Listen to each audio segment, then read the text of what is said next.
ये श्लोक भगवत गीता के प्रथम अध्याय का आरंभ है और इसमें केवल एक ही व्यक्ति बोल रहा है।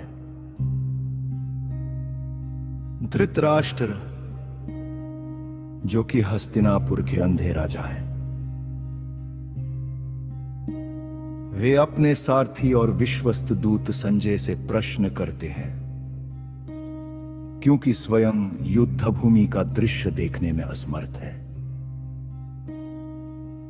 इस श्लोक में धृतराष्ट्र का सवाल केवल एक साधारण प्रश्न नहीं है,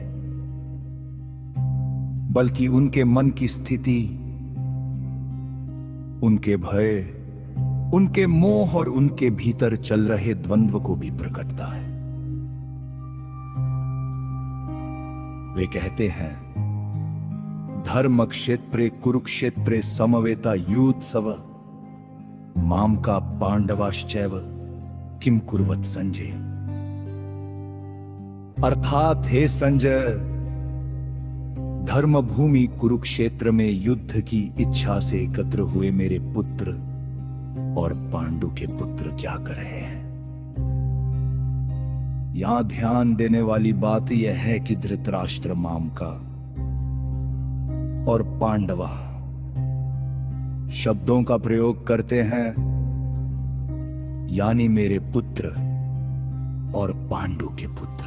यह भेद उनके मन के पक्षपात और मोह को स्पष्ट करता है।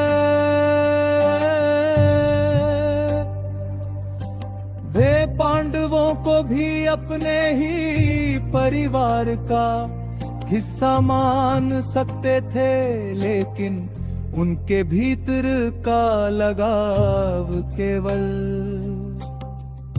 अपने पुत्रों कौरवों तक सीमित है।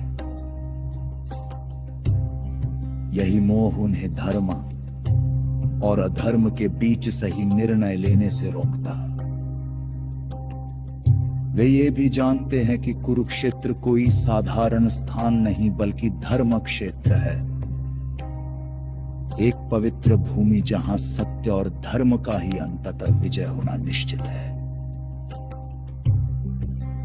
फिर भी उनके मन में एक चिंता और डर है कि इस पवित्र भूमि का प्रभाव कहीं उनके पुत्रों के मात्र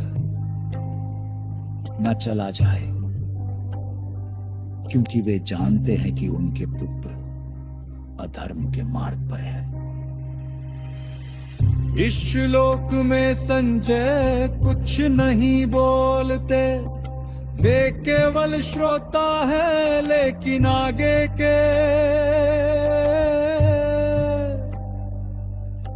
श्लोकों में वही इस पूरे युद्ध का वर्णन धृतराष्ट्र को सुनाते हैं। संजय को दिव्य दृष्टि प्राप्त है, जिससे वे दूर बैठकर भी युद्ध भूमि में घट रही हर घटना को देख सकते हैं। इसलिए धृतराष्ट्र का यह प्रश्न केवल जानकारी पाने के लिए नहीं, तन के अपने मन के डर को शांत करने के लिए भी है। यह एक ऐसे पिता की आवाज है जो अपने पुत्रों के भविष्य को लेकर चिंतित है, लेकिन साथ ही अपने भीतर यह भी जानता है कि वे गलत मार्ग पर हैं। इस श्लोक का गहरा अर्थ ये है कि जब मनुष्य अपने और पराये का भेद करने लगाता है, जब वह सत्य को जानते हुए भी मोह में बंध जाता है, तब उसके भीतर असुरक्षा और भय जन्म लेते हैं। धृतराष्ट्र का यह प्रश्न उसी भय और असमंजस का प्रतीक है। वे जानते हैं कि धर्म के क्षेत्र में अधर्म की जीत संभव नहीं, फिर भी वे आशा करते हैं कि शायद कुछ ऐसा हो जाए जो उनके पक्ष में हो। यही मानव स्वभाव है। हम अक्सर सत्य को जानते हुए भी अपने स्वार्थ और लगाव के कारण उसे स्वीकार नहीं कर पाते। यह श्लोक हमें ये सिखाता है कि जीवन में सही